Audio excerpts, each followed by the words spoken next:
Everyone thinks mummies come from sun-baked deserts. They're wrong. Sometimes they emerge from the deepest ice, holding secrets the world forgot.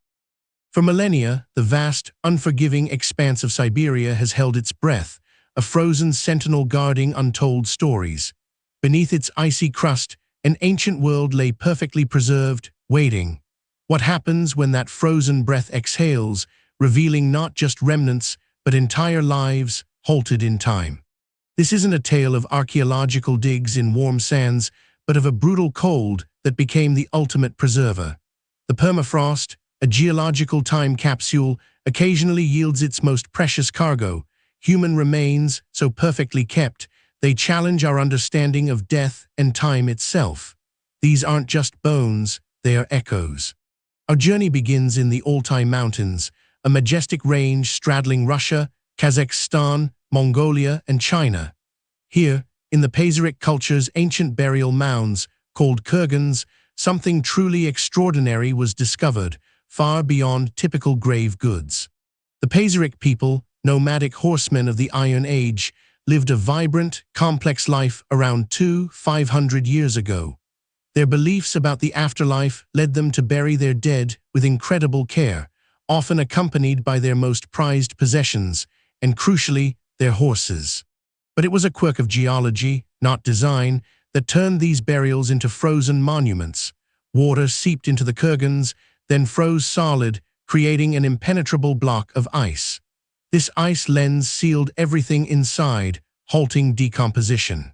In 1993, a team of Russian archaeologists, led by Natalia Polozmak, made a discovery that would captivate the world. High on the Yukok Plateau, they unearthed Kurgan 1. Inside, beneath layers of earth and solid ice, lay the remains of a woman, startlingly preserved. She became known as the Yukok Princess or the Siberian Ice Maiden. Her skin, hair, and even the intricate tattoos adorning her body were still visible. It was as if she had only just fallen asleep, not passed away 2.5 millennia ago. Her body was carefully laid in a large log coffin, accompanied by 6 saddled and bridled horses. Around her were offerings, a small mirror, a deer-shaped wooden ornament, and a pouch of cannabis, likely for medicinal or ritualistic use. The most striking feature, however, were her tattoos. Mythical creatures, griffins, and deer with elaborate antlers spiraled across her arms and shoulders. These weren't simple markings, they were complex artistic statements, speaking volumes about her culture and status. Forensic analysis revealed she was around 25 years old at the time of her death.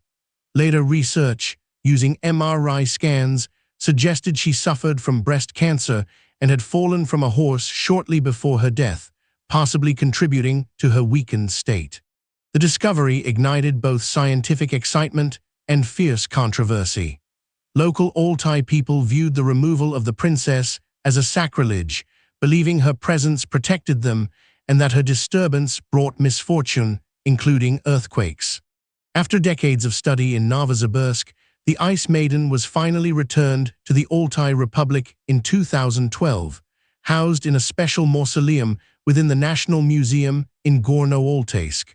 A fragile piece, perhaps, between science and spirituality. The Yukok princess wasn't the only secret the permafrost held. Earlier, in 1947, another Pazyryk kurgan yielded the remains of a chieftain, equally well preserved, with his own stunning tattoos and an elaborate funeral procession frozen in time.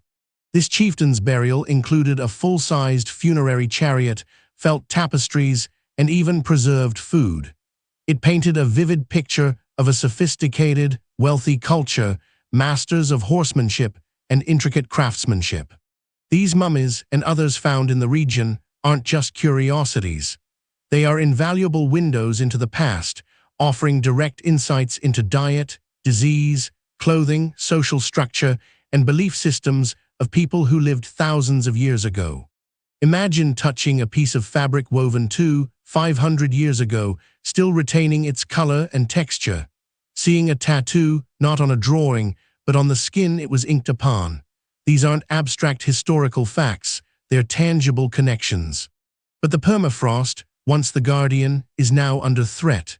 Climate change is causing it to thaw at an alarming rate, turning these frozen time capsules into ticking clocks. What took millennia to preserve could be lost in decades. As the ice recedes, new discoveries emerge, but often in a state of rapid decay. This creates a desperate race against time for archaeologists, trying to salvage what they can before it's gone forever, exposed to air and bacteria. The thawing also presents new dangers. Ancient viruses and bacteria, locked away for millennia, could be released. While the risk of widespread epidemics is generally considered low for human pathogens, the unknown is always a concern. The Siberian permafrost continues to be a frontier of discovery, a place where the past quite literally rises to meet the present. From woolly mammoths to ancient warriors, it reminds us of the incredible, fragile tapestry of life on Earth. The stories these ice mummies tell are not just of death, but of vibrant lives, rich cultures, and the surprising ways nature can preserve history. They are a haunting, beautiful testament to our shared human journey. They force us to confront questions about preservation, respect for ancient cultures, and our own impact on the planet's delicate balance. The Earth, bleeding ice, reveals its deepest secrets, asking us to listen. The Siberian ice mummies aren't just relics. They are messengers from a time when the world was different, yet fundamentally, humanity was much the same. They remind us that even in the most extreme conditions, life finds a way to leave its mark, waiting for us to find it. What other frozen mysteries do you think the Earth is still hiding? Let me know in the comments below.